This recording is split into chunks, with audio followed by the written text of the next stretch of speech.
All right.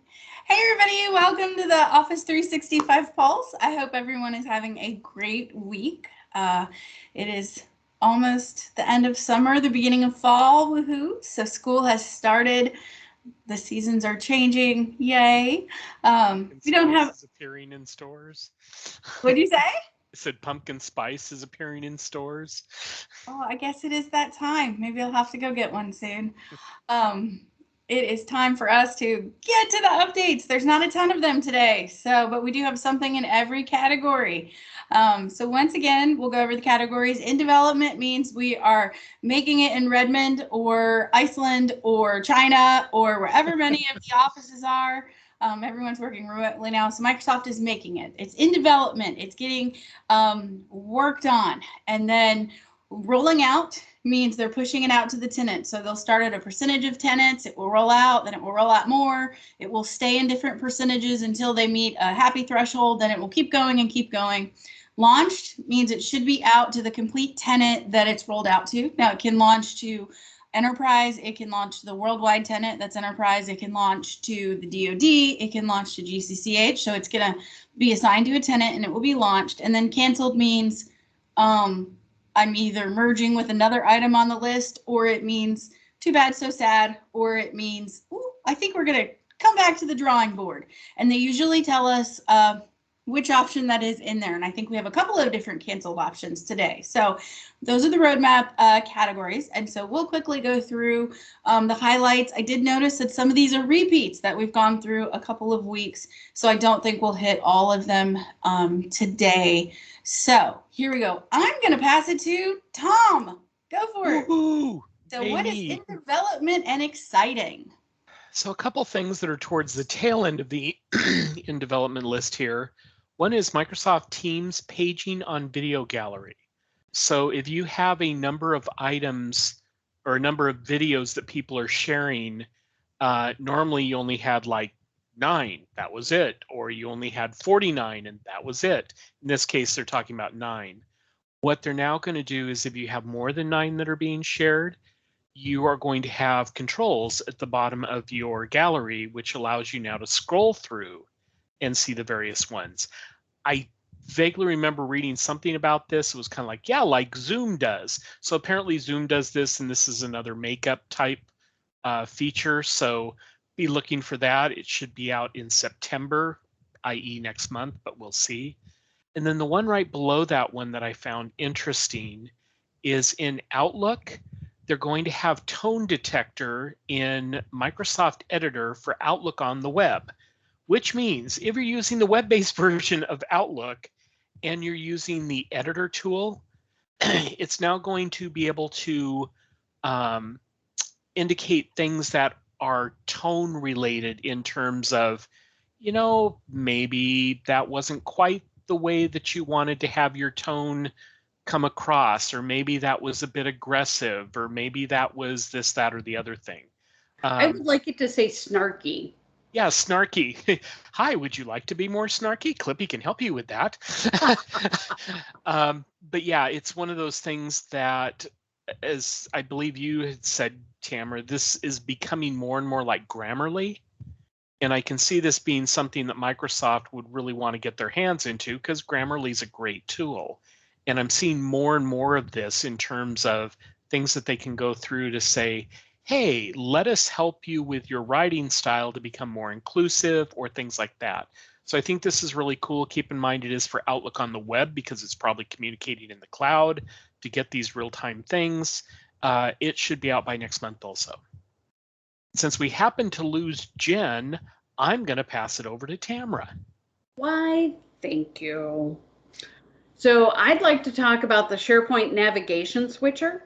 So with the new navigation switcher feature, users can easily customize their team site by changing navigation's orientation and visibility to achieve a different look and feel, layouts, and alignment styles. This is due to come out in October of this year worldwide to the standard multi-tenant arena.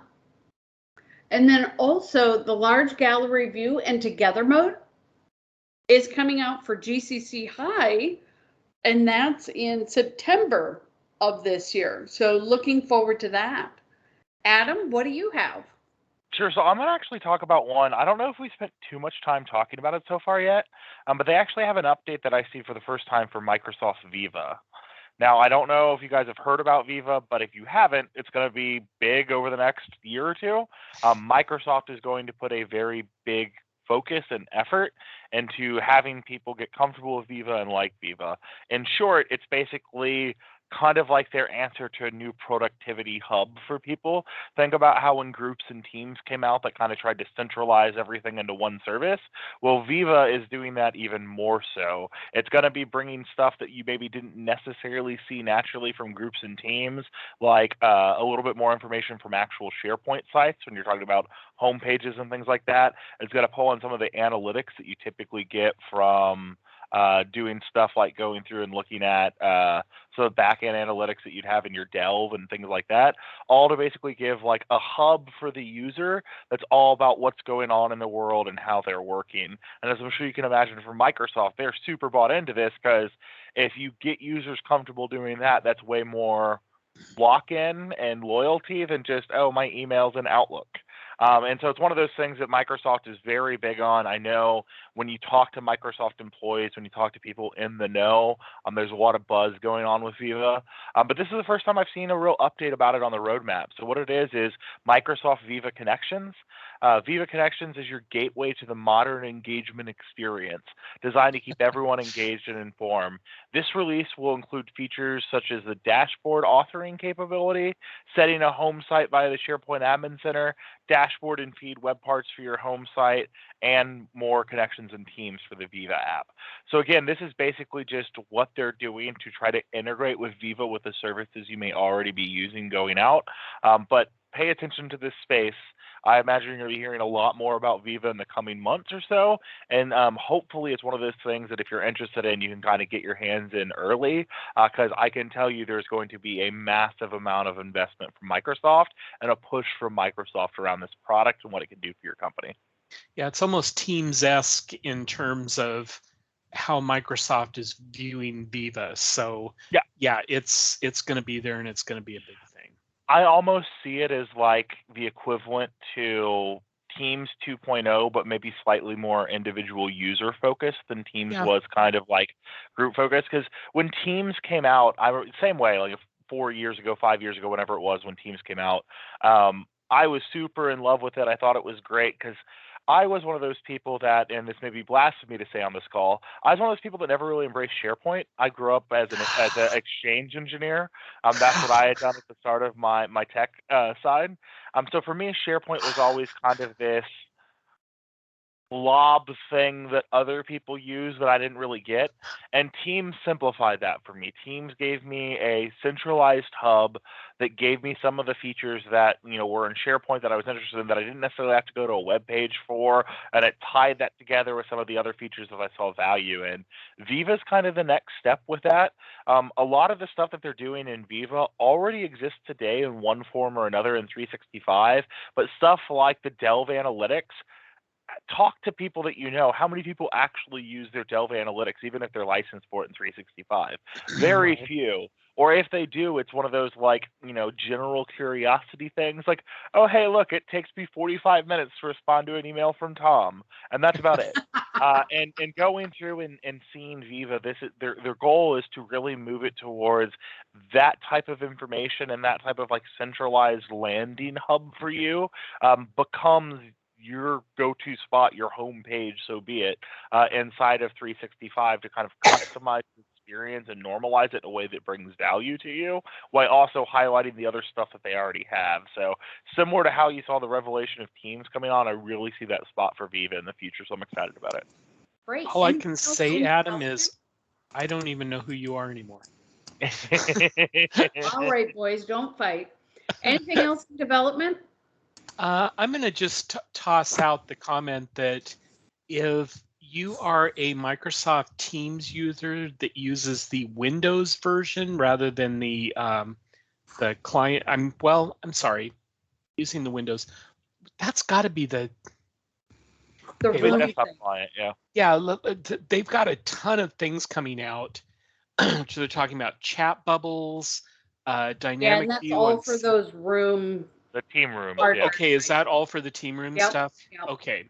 Yeah, there's a ton of those coming out. So if you're Okay. using Teams Room, you might want to go in and take a look at those because there's quite a few. There's one other one I thought was really interesting. If you're using Outlook to on your mobile device to play my emails, it will now go out and take a look at ones that are considered time sensitive and read those to you first before it reads the rest of your things. So don't quite know how it figures that out, but through the miracle and wonders of AI and machine learning, you will probably get your important ones that need a response sooner than later. So Great. welcome All back, right, Jen. let's roll on to rolling out. Adam, why don't you start with rolling out? I'm gonna let Jen start since she's now back and she Jen's didn't back. get to do any of our Awesome. end development. I'm back. We'll see how long I last. Well, the one that I love in rolling out is the PowerPoint Modern Comments.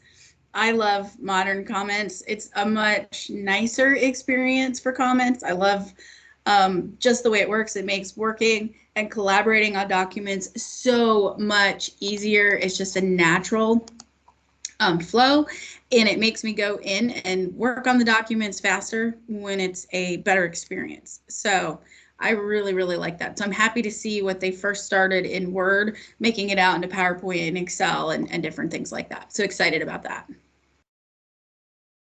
And I'll pass it to Tom. Okay. One real quick one that's rolling out, Microsoft Teams starting recording will also start live transcription. So that's great if you're wanting to do both of those every time. Getting that live transcription makes it a lot easier for people who might be hearing impaired or they're in a real noisy background and they want to be able to read the captioning of what's going on. I just think live transcription is a cool thing. And So pretty good. and it's actually I always have to look at what transcription ended up being when you would get transcribed voicemails. Yeah. And those were like, oh my God, please never fix this because this is like the high point of my day, reading what they try to translate with voicemail. And then I remember going to one of the Ignites that I think it was the one down in Orlando, and I'm looking at these things. I'm like, man, these are dead on. And it didn't matter if somebody had a heavy accent, they were nailing the words correctly. So it has improved dramatically. Great. For sure. I'm excited about Visio because Visio in the web app in Microsoft 365. So Microsoft 365 for commercial users now includes core functionalities of Visio. You don't have to buy a separate license. A Visio web app that allows everyone to create, edit, and share professional diagrams and integrates with a variety of Microsoft solutions, including Teams, for a collaborative diagramming experience. And that's rolling out this month. Cool. The one that I like is actually set to roll out this month too, for GCC High, and multi-tenant, so everyone's getting it. I was also fine going last because it was a super nerdy one, so I knew I was going to talk about it anyways. They also, as some of my super nerdy ones, it's long. But anyways, they have a pretty cool change coming to Microsoft Defender for 365. Defender for 365 is what they rebranded like ATP and some of the stuff that Exchange Online Protection and stuff like that does. Well, they've had block allow list related to like malicious attachments and things like that. But those were separate things. You had anti-malware as a feature that you could go on and turn in 365, and then you had connections block and allow list, and those were not managed under the same location. So I could go in and I could block all communication from Tom because he's not in my organization, but I couldn't necessarily just try to do one thing, or I could have settings set up that scanned and looked for malicious attachments, malicious URLs, things like that from safe links or safe attachments, but that was again separate from my block and allow list. Well, basically they're combining that. They understood that they were getting the request from some customers that from time to time customers may have a specific need to block something, be it a URL, be it an attachment, that maybe isn't inherently truly malicious. So maybe you're getting spammed by someone, or you're getting communication sent by someone that has something in there you don't want your users going to, or maybe there's a vulnerability on the site, you don't want your users go to, but there's still a legitimate reason why that person may email you. You'll now have the ability to go in and block specific things. So go in and say, we don't want this specific type of attachment, this specific type of URL, and be able to filter out the emails that have that, but not necessarily block all communication whatsoever. So it's one of those things that I thought was kind of cool. It basically combines the functionality of 2 existing protection things they have for specific use cases that I'm sure they were getting feedback from some of their users have. So again, kind of a niche thing. That's probably why you're seeing it roll out to everyone, because it's just an additional feature that's combining 2 things that were already there. But I'm sure that there's someone out there that's kind of like, oh, thank God they finally did it while this is coming out. So it's kind of cool to see. Anyone else have anything in rolling out? I'm good with rolling out. All good. All right, Tamara, you want to start us out in Launched? I do natural language queries in Ideas in Excel on Windows and the Mac. So this was supposed to be released in December of 2019. So ask the question of your data using natural language query in Ideas in Excel for the web. And the ideas will populate with formulas, charts, or pivot tables that will help you glean insights from your data.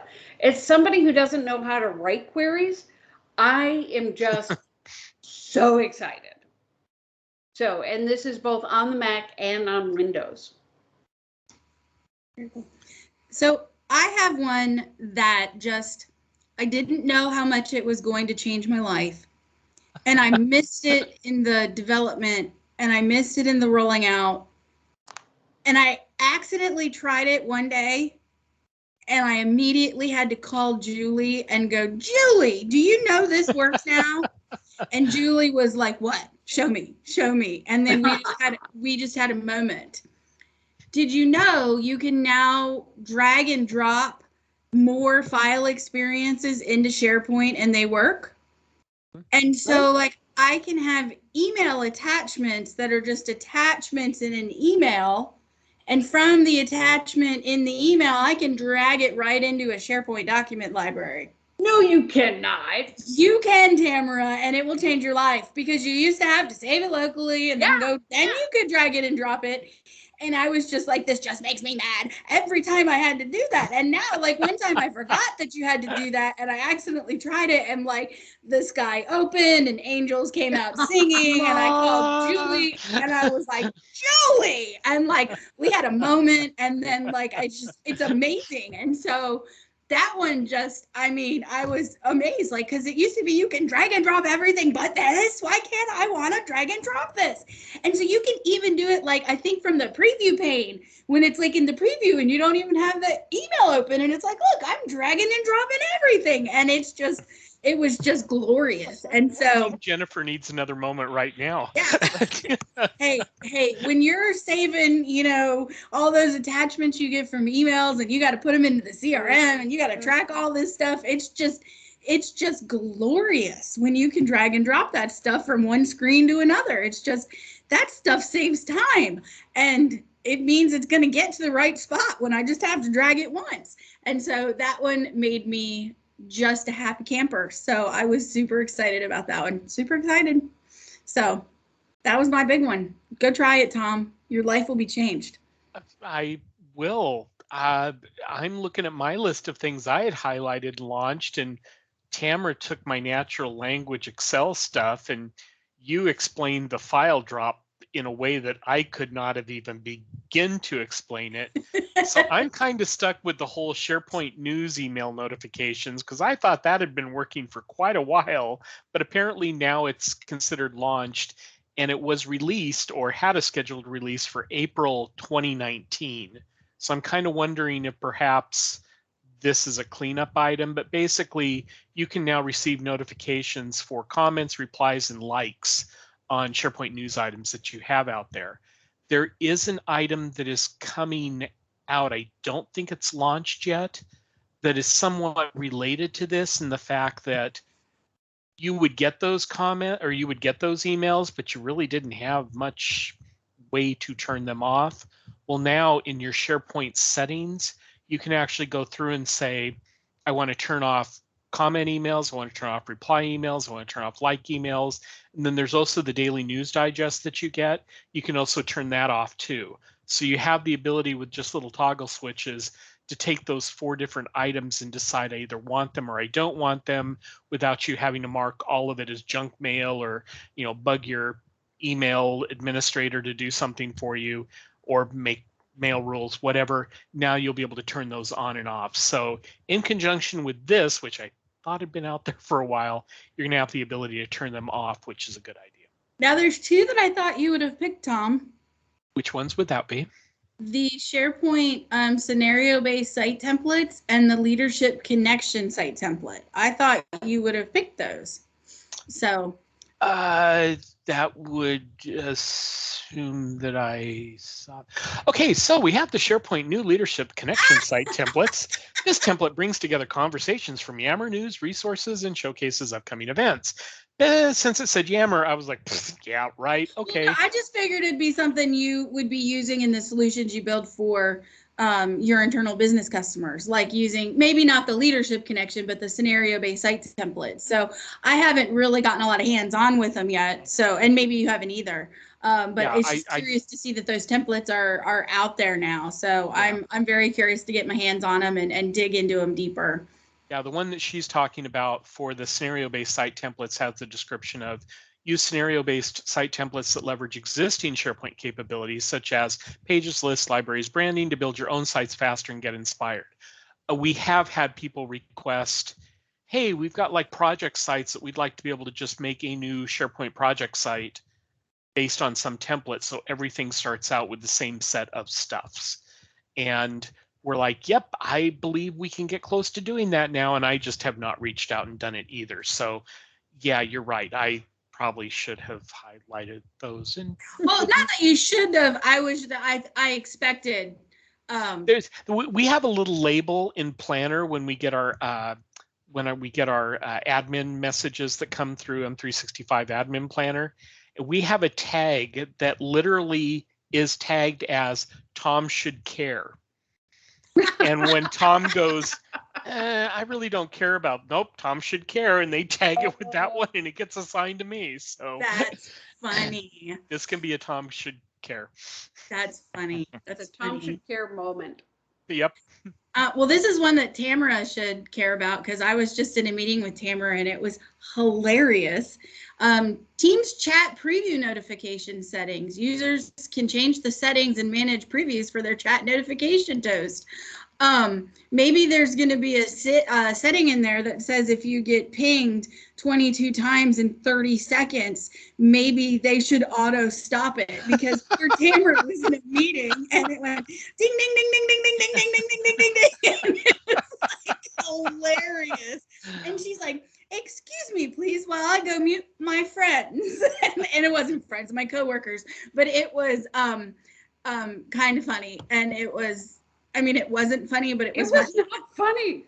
And then there were also I was hearing downstairs some other notifications in Teams for GCC and GCC High. Those are just where do they want to get the Teams notifications in the Mac OS native clients or in the Teams. So that's coming to GCC High for Mac and GCC, but then the other notification settings is just for GCC High and DoD. But Tamara, I did say you were fixing it. You handled it very professionally, but I must say, I was like, oh, Microsoft should fix that. Maybe next time you're in a meeting with Microsoft and you have the power to ding somebody, ding them that much, and then fix it. I'm going to ding Blair like nobody's business. Well, he doesn't have the power to fix it. Bring someone like on the product team that can fix it. Oh, okay. That can get it launched, because that was just, that might have been the funniest thing I've ever seen, because poor Tamara was trying so hard to concentrate, and I don't know what thread that was, and she goes, oh, my teammates are really talkative this morning, so I went to look to see what I was missing, and I was like, oh, her teammates are talking to everyone but me, because I wasn't on that thread. What's going to be funny is when October 5th comes, or October 15th comes around, and Tamara and I move into our new house, and we have offices that are basically next to each other. I'm going to hear this stuff, and in the background, something's going to happen. You're going to hear laughter. It's like, who's laughing in the background? Oh, that would be Tom in the office next door. Mm-hmm. That's great. That's great. Adam, what do you have in launched? Yeah, there was one kind of cool one that I thought was interesting. So for all of us that have 365, you have for a long time been able to have 365 installed on up to 5 devices. Great. I don't know if you guys use it, but you should. It's wonderful. It's nice to have.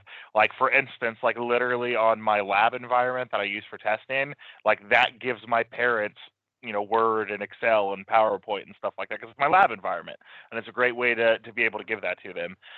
But if you ever were in a situation where you got to the point that you had 5 licenses and you tried to add a new one, how it worked in the past is Microsoft would make you go in and basically choose to deactivate one of them first. Now, if you're an admin, that probably somewhat makes sense to you. Trust me, if you're an end user, that did not make sense. And half the time, end users didn't even really know the portal existed.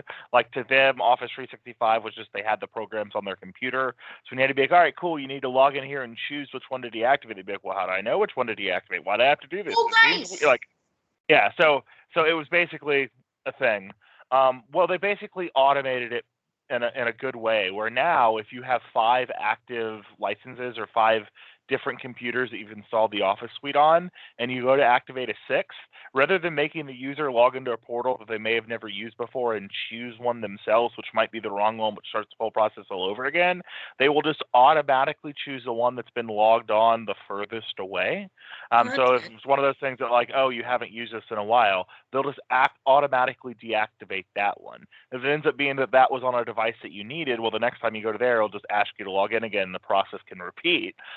But the general idea will be, well, that's on, my Surface that I don't even use anymore. That's, in the bottom of my closet.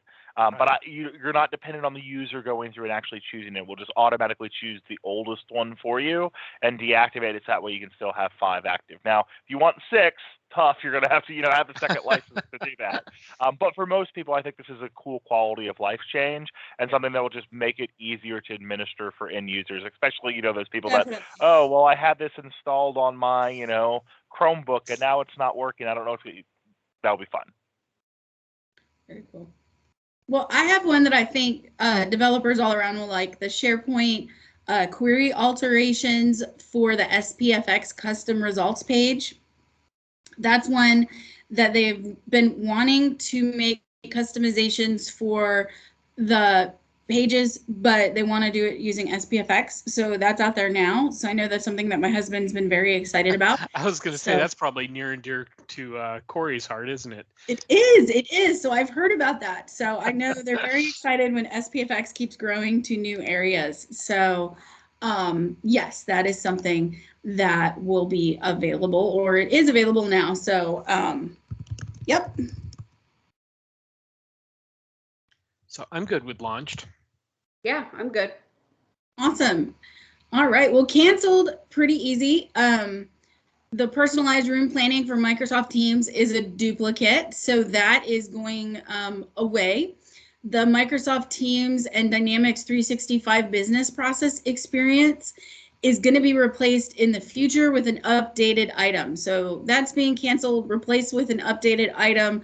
Could mean that they're replacing it with an item that's going to enhance it or change it, or who knows what's going on there. And then the for GCC High, and DoD.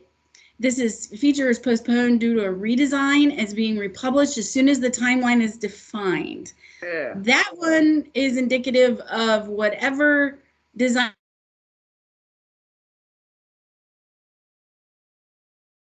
Wow, it seems like we keep losing her. Her new house has bad internet.